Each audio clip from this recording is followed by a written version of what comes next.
Hello दोस्तों, स्वागत है आप सभी का हमारे YouTube channel depth study with Ashish में। दोस्तों, इस वीडियो में हम लोग क्लास 11th का वेरी वेरी इंपॉर्टेंट एमसीक्यू जो कि आपका हिस्ट्री सब्जेक्ट से होगा। ये सारे एमसीक्यू दोस्तों आपके एग्जाम के लिए बहुत ही ज़्यादा इंपॉर्टेंट है। और दोस्तों, ये जो जितने भी क्वेश्चंस मैं आपको इस वीडियो में बताऊंगा क्लास 11 का हिस्ट्री सब्जेक्ट से रिलेटेड, वो सारे क्वेश्चन दोस्तों बहुत ही ज़्यादा इंपॉर्टेंट होंगे और ऐसे क्वेश्चन दोस्तों आपको जो डायरेक्ट आपको एग्जाम में देखने को मिलेंगे। तो दोस्तों, ये सारे क्वेश्चंस मैंने अपने हैंड से लिखा हुआ है, ठीक है। तो सारे क्वेश्चंस को देखते हैं और सारे क्वेश्चंस का आंसर भी देखने का प्रयास करते हैं, ठीक है।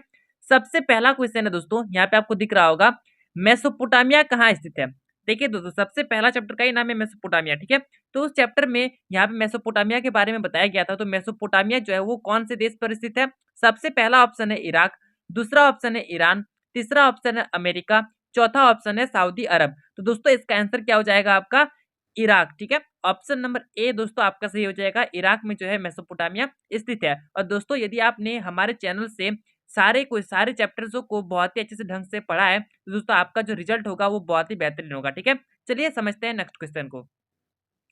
क्वेश्चन नंबर 2 पूछा गया है कि मेसोपोटामिया के उर देवता किससे संबंधित हैं। मतलब मेसोपोटामिया के जो उर देवता हैं वो किससे संबंधित हैं। सबसे पहला ऑप्शन है सूर्य, दूसरा ऑप्शन है चंद्र, तीसरा ऑप्शन है जल और लास्ट ऑप्शन है इंद्र। तो दोस्तों, जो उर देवता था वो किससे संबंधित था न, चंद्र देवता से, ठीक है। ऑप्शन नंबर बी जो है दोस्तों वो आपका सही हो जाएगा। लेकिन दोस्तों, मेसोपोटामिया में और एक देवता देवता था जिसको बोला जाता था इन्नाना, ठीक है। इन्नाना, ठीक है। तो इन्नाना जो देवता थी वो दोस्तों कौन सा देवता था, ठीक है। आप कमेंट करिए, ठीक है। चलिए आगे बढ़ते हैं। यहाँ पे दोस्तों क्वेश्चन नंबर 3 पूछा गया है कि ड्रेसल 20 क्या था। तो दोस्तों, ड्रेसल 20 क्या था। ऑप्शन नंबर ए है लोहे का बर्तन था, दूसरा था पीतल का बर्तन था, तीसरा ऑप्शन है मिट्टी का बर्तन था, चौथा ऑप्शन है कोई नहीं। तो दोस्तों, इसका आंसर क्या हो जाएगा, मिट्टी का बर्तन था, ठीक है। ऑप्शन नंबर सी, ठीक है। चलिए आगे बढ़ते हैं।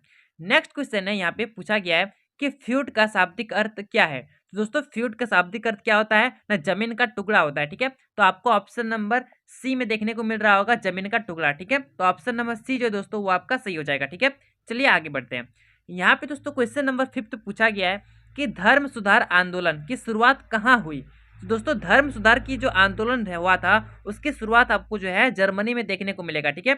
सबसे पहले जर्मनी में। तो दोस्तों, ऑप्शन नंबर बी जो दोस्तों वो आपका सही हो जाएगा, ठीक है। और धर्म सुधार आंदोलन का शुरुआत किसने किया था ना, मार्टिन लूथर ने किया था, ठीक है। चलिए आगे बढ़ते हैं। चंगेज खान का प्रारंभिक नाम क्या था। तो दोस्तों, ऑप्शन नंबर ए है जोवी, दूसरा ऑप्शन है ओगोदे, तीसरा ऑप्शन है जमुका और लास्ट ऑप्शन है कोई नहीं। दोस्तों, चंगेज खान के बारे में आपके एग्जाम में बहुत सारे प्रश्न पूछते हैं, ठीक है। लेकिन यहाँ पे सिंपल सा एक प्रश्न पूछा गया है कि चंगेज खान का प्रारंभिक नाम मतलब बचपन का नाम क्या था। तो दोस्तों, चंगेज खान जो था उसका बचपन का नाम था तेमुजिन, ठीक है। तेमुजिन। लेकिन दोस्तों, यहाँ पे ऑप्शन में तेमुजिन नहीं दिया हुआ है, लेकिन ऑप्शन डी यदि यदि आप देख पा रहे होंगे तो यहाँ पे दिया हुआ है कोई नहीं, ठीक है। तो ऑप्शन नंबर डी जो है दोस्तों वो आपका सही हो जाएगा, ठीक है। ऑप्शन नंबर डी कोई नहीं। चलिए नेक्स्ट क्वेश्चन को समझते हैं। यहाँ पे क्वेश्चन नंबर 7 पूछा गया है कि पादुआ विश्वविद्यालय किस देश में था। ऑप्शन नंबर ए है इंग्लैंड, ऑप्शन नंबर बी है जर्मनी, ऑप्शन नंबर सी है फ्रांस, ऑप्शन नंबर डी है इटली। तो दोस्तों, पादुआ विश्वविद्यालय कहाँ पे स्थित है ना, इटली में, ठीक है। चलिए नेक्स्ट क्वेश्चन को समझते हैं।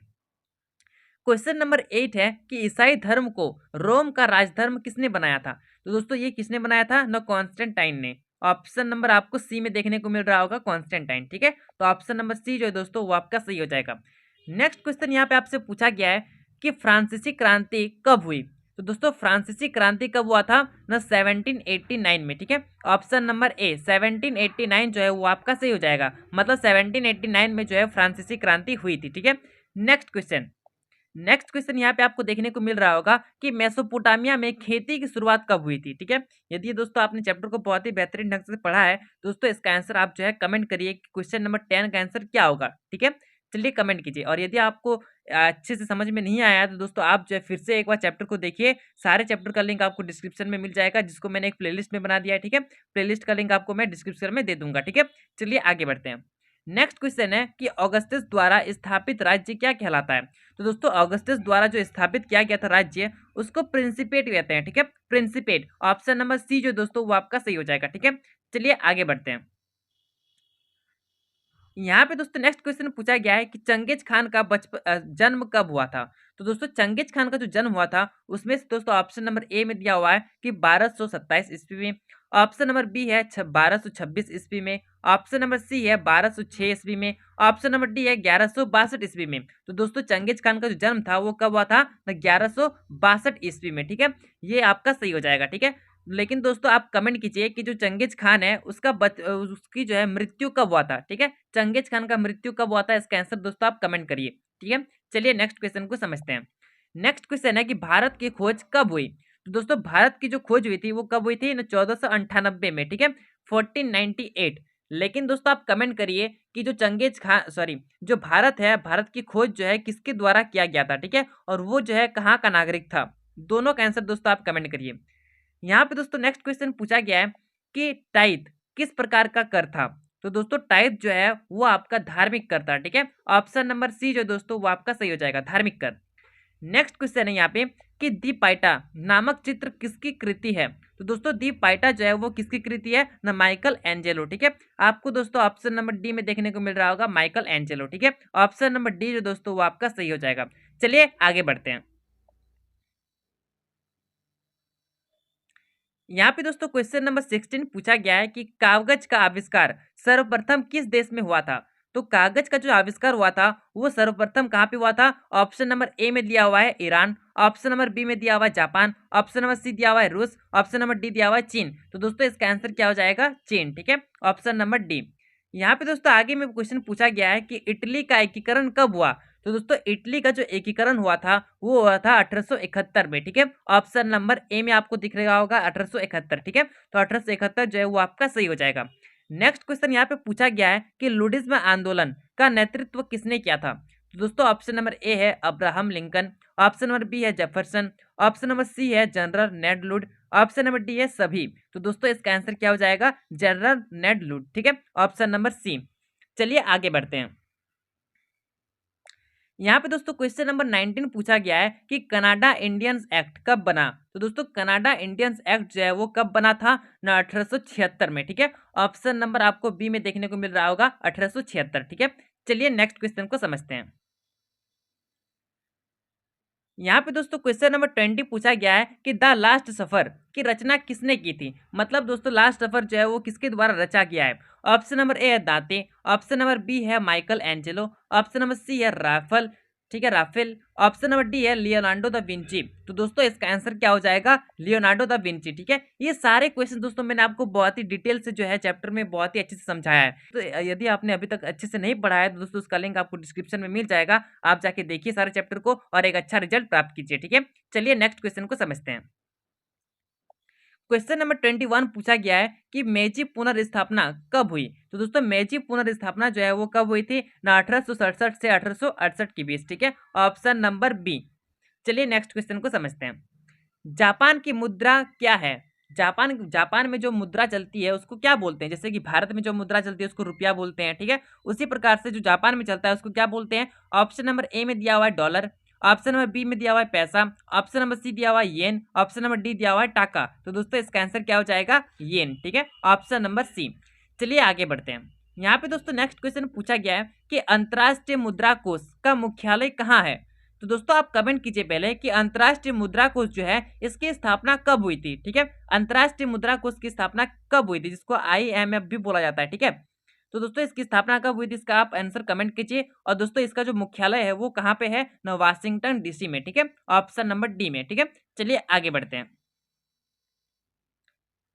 यहाँ पे दोस्तों नेक्स्ट क्वेश्चन है क्वेश्चन नंबर 24 पूछा गया है कि प्लासी का युद्ध कब हुआ था। ऑप्शन नंबर ए है 1857। ऑप्शन नंबर बी है 1757। ऑप्शन नंबर सी है 1957। ऑप्शन नंबर डी है 1875। तो दोस्तों इसका आंसर हो जाएगा आपका 1757। लेकिन दोस्तों आप कमेंट करिए कि प्लासी का युद्ध जो हुआ था वो उसका पूरा डेट क्या है। ठीक है, मैंने तो यहाँ पे सिर्फ ईयर बताया है। ठीक है, यहाँ पे तो मैंने सिर्फ ईयर बताया है कि 1757 होगा। ठीक है, लेकिन आप पूरा डेट कमेंट करिए। ठीक है, चलिए यहाँ पे नेक्स्ट क्वेश्चन को समझते हैं।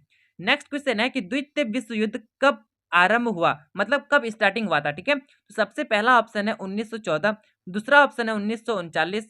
तीसरा ऑप्शन है यहाँ पे ऑप्शन नंबर सी होगा। तीसरा ऑप्शन है 1945 और नेक्स्ट ऑप्शन है ऑप्शन नंबर डी कि 1918। ठीक है, तो दोस्तों यहाँ पे जो द्वितीय विश्व युद्ध हुआ था उसकी स्टार्टिंग डेट है 1939। ठीक है, और एंडिंग कब हुआ था? 1945 में। ठीक है, ये था दूसरा विश्व युद्ध। लेकिन दोस्तों जो पहला विश्व युद्ध हुआ था वो कब से कब तक हुआ था ना? 1914 से लेकर 1918 तक। ठीक है, ये रहा पहला विश्व युद्ध। ठीक है, दोनों के बारे में किसी से भी आपके एग्जाम में पूछा जा सकता है। ठीक है, तो आप दोनों को अच्छे से याद कर लीजिए। चलिए नेक्स्ट क्वेश्चन को समझते हैं। नेक्स्ट क्वेश्चन यहाँ पे आपसे पूछा गया है कि जर्मनी का एकीकरण कब हुआ? तो दोस्तों जर्मनी का एकीकरण जो है वो कब हुआ था ना? 1871 में। ठीक है, ऑप्शन नंबर ए। यहाँ पे दोस्तों नेक्स्ट क्वेश्चन पूछा गया है कि रोम का प्रथम सम्राट कौन था? तो दोस्तों रोम का जो प्रथम सम्राट था उसको बोलते हैं ऑगस्टस। ठीक है, ऑगस्टस, ऑप्शन नंबर डी। ठीक है, चलिए नेक्स्ट क्वेश्चन को समझते हैं। यहाँ पे दोस्तों नेक्स्ट क्वेश्चन पूछा गया है कि मंगोलों का प्रिय पशु क्या था? तो दोस्तों मंगोलों का जो प्रिय पशु था वो था घोड़ा। ठीक है, घोड़ा। नेक्स्ट क्वेश्चन है कि मंगोलिया कहाँ स्थित है? तो दोस्तों मंगोलिया जो है वो कहाँ पे स्थित है ना? एशिया में। ठीक है, ऑप्शन नंबर सी। यहाँ पे आखिरी क्वेश्चन पूछा गया है सोल्सबरी सोल्सबरी कैथीड्रल कहाँ है? तो दोस्तों सोल्सबरी कैथीड्रल जो है वो कहाँ पे है ना? इंग्लैंड में है। ठीक है, ऑप्शन नंबर डी जो है दोस्तों वो आपका सही हो जाएगा। आशा करता हूँ दोस्तों जो मैंने मोस्ट इंपॉर्टेंट 30 क्वेश्चंस आपको बताएं वो सारे क्वेश्चन दोस्तों आपको बहुत ही ज़्यादा इंपॉर्टेंट लगे होंगे, बहुत ही ज़्यादा अच्छे लगे होंगे। ये सारे क्वेश्चंस को आप करके जाइए। ठीक है दोस्तों, आपका जो रिजल्ट बहुत ही अच्छा होने वाला है। ठीक है, तो आपकी एग्जाम के लिए बेस्ट ऑफ लक एक अच्छा रिजल्ट करने के लिए। अब चलिए दोस्तों मिलते हैं नेक्स्ट वीडियो में, तब तक के लिए जय हिंद, जय भारत।